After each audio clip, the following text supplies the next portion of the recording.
주님 평화. 여러분 요즘 뭐 SNS라던가 뭐 유튜브 이런 것들 이렇게 보다 보면 다양한 이런 짧은 쇼츠를 통해서 이렇게 춤을 추는 사람들의 영상을 많이 보실 거예요. 뭐 그리고 춤도 있고 여러 가지 퍼포먼스를 보여주는 사람들도 많아요. 근데 그게 그냥 아무거나 보여주는 게 아니라 어떤 특정한 음악, 특정한 노래, 특정한 어떤 상황을 패러디해서 계속 그것을 이 사람 저 사람 보여줍니다. 뭐 요즘은 유행하는 것, 요즘 이것도 유행이 지났죠.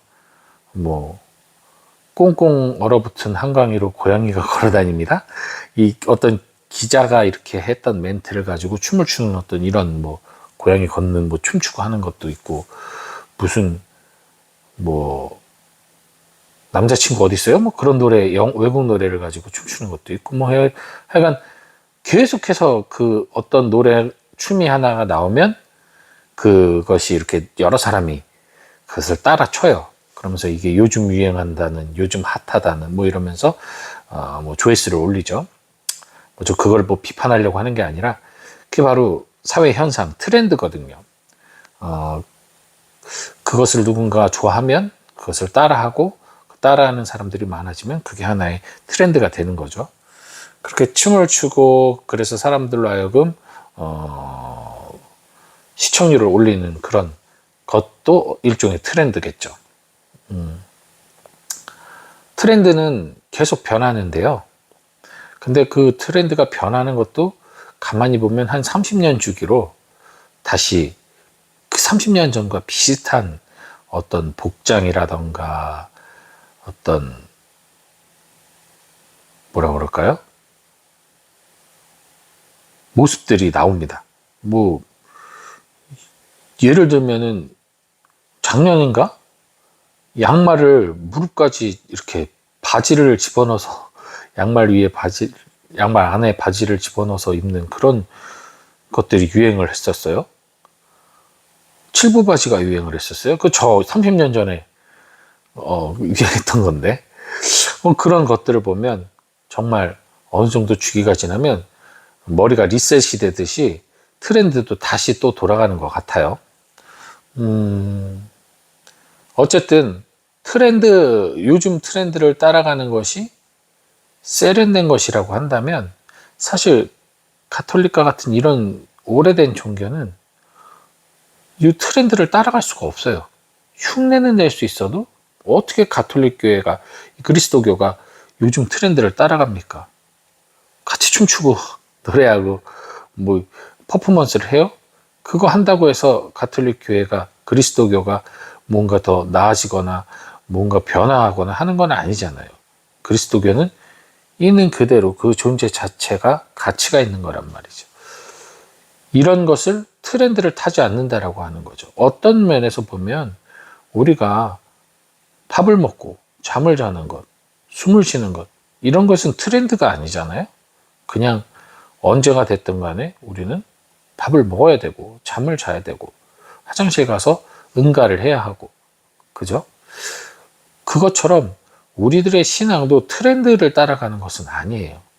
그런데 요즘 세상이 너무나 빨리빨리 변하는, 정말 빨리빨리 변하는 시대가 됐어요. 유행이 정말 순식간에 나타났다 순식간에 사라집니다. 신기루처럼 그런 시대에 살다 보니 진득하니 변화가 없는 것처럼 보이는 그러한 가톨릭 교회는 상당히 진부하고 재미없고 너무나 뭐라 그럴까요? 지루한 그러한 종교처럼 느껴질 수가 있어요. 똑같잖아요. 변화가 없잖아요. 예절 예식에도 변화를 절대로 줘서는 안 되거든요. 예식서 한 줄도 바꿔 읽어서는 안 돼요, 사제가.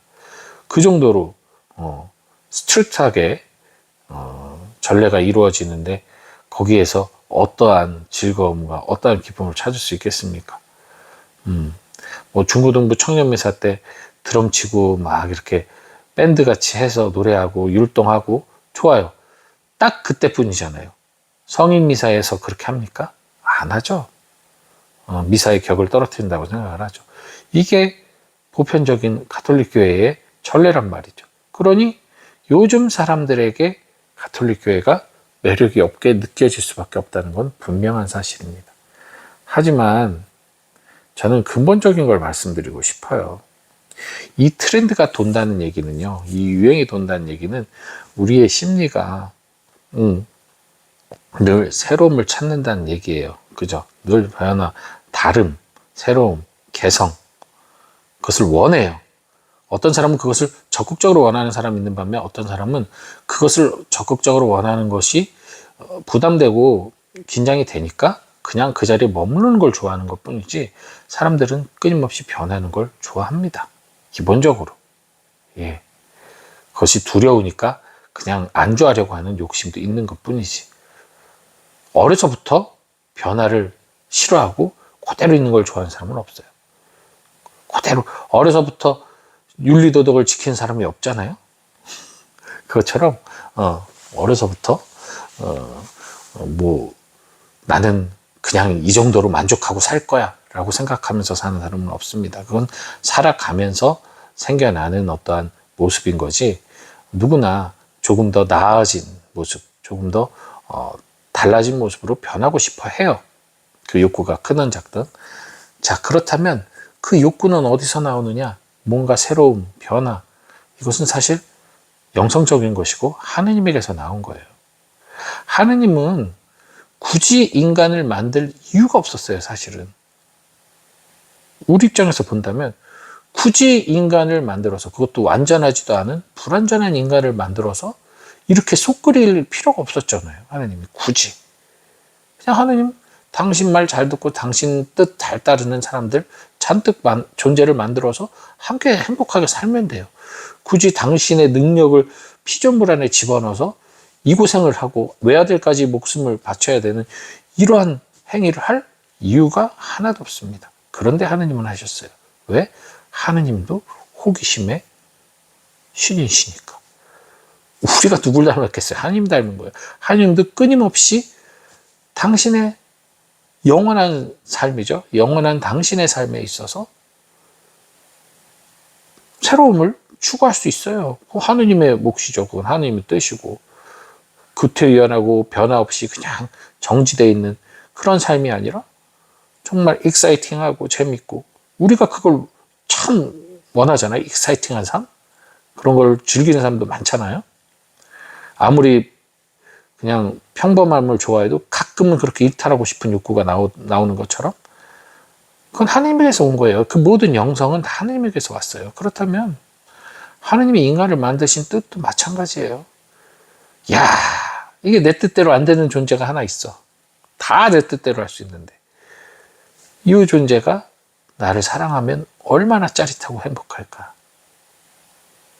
그게 인간을 만든 하느님의 첫 호기심이요 시작입니다. 예수님이 공생활 하시면서도 사람들 보면서 되게 호기심 어린 눈으로 많이 보세요. 신기해하고. 왜 이럴까? 왜 저럴까? 가장 쉬운 예로 고향 사람들이 예수님 안 믿는 거 보면서 신기하셨어요. 의아해하시고. 예, 그런 거예요. 하느님의 호기심이 인간을 만들었고, 또 인간이 거기에 부응해서 참 하느님 뜻을 잘도 어기면서 또 한편으로는 회개를 통해 다시 하느님께 다가오고, 땡깡 피는 아기처럼 하느님께 매달리기도 하고, 또 하느님에게서 또 멀어지기도 하고, 이 삶을 통해서 하느님의 그 삶이 참 익사이팅해졌죠. 하느님이 외아드님을 보내서 외아드님이 십자가에 못 박혀 돌아가셨을 때 분명히 부활시키고 다시 영광의 상태로 돌아갈 걸 아심에도 불구하고 하느님의 마음은, 성심은 속상하셨을 거예요. 아팠을 거예요. 그런 아픔을 하느님 스스로 원하셔서 누리셨어요. 대단한 거죠. 그렇다면 하느님에게 있어서 트렌드는 뭐냐? 우리 인간에게 있어서 아무리 세월이 지나고 여러 가지 다양한 모습을 보여도 변하지 않는 트렌드가 있어요. 바로 서로 사랑하는 거예요. 사랑이란 것은 어떠한 트렌드가 있다고 해도 그것이 왜곡되고 변질되는 순간순간이 있다 하더라도 본질적으로는 아름답습니다. 사랑을 나쁜 것이라고 얘기하는 사람은 없어요. 사랑을 행위하는 이들이 나쁜 짓을 하는 거지. 왜곡된 사랑, 편협된 사랑, 소유하려는 사랑, 이렇게. 자, 바로 그 사랑 안에서 오늘 성령감님 대축일이죠. 하느님께서는 성령 하느님을 우리들에게 보내십니다. 그리고 성령 하느님이야말로 최고의 트렌디한 존재세요. 왜냐? 우리를 앞서가시거든요. 우리를 앞서가시기 때문에 그분을 따라가는 삶은 너무나 익사이팅할 수밖에 없어요. 여러분들이 신앙의 맛을 모르는 분들, 하느님을 모르고 믿지 않는 분들은 아마 성령님의 그 트렌드가 어떤 건지, 트렌디함이 어떤 건지 아마 상상조차 할 수 없을 겁니다. 너무나 짜릿하고 다양하고 놀라워요. 성령님께서 우리를 인도하시고 그 트렌드를 우리가 따라가다 보면 남들이 볼 때는 아무것도 아닌 것 같은 그 신앙생활의 면면들이 상당히 아름답고 늘 새로울 수밖에 없어요. 일반인들에게는 어제와 오늘이 똑같은 하루일 수 있겠지만 하나님을 믿는 이들에게는 매 순간이 다른 날입니다. 예.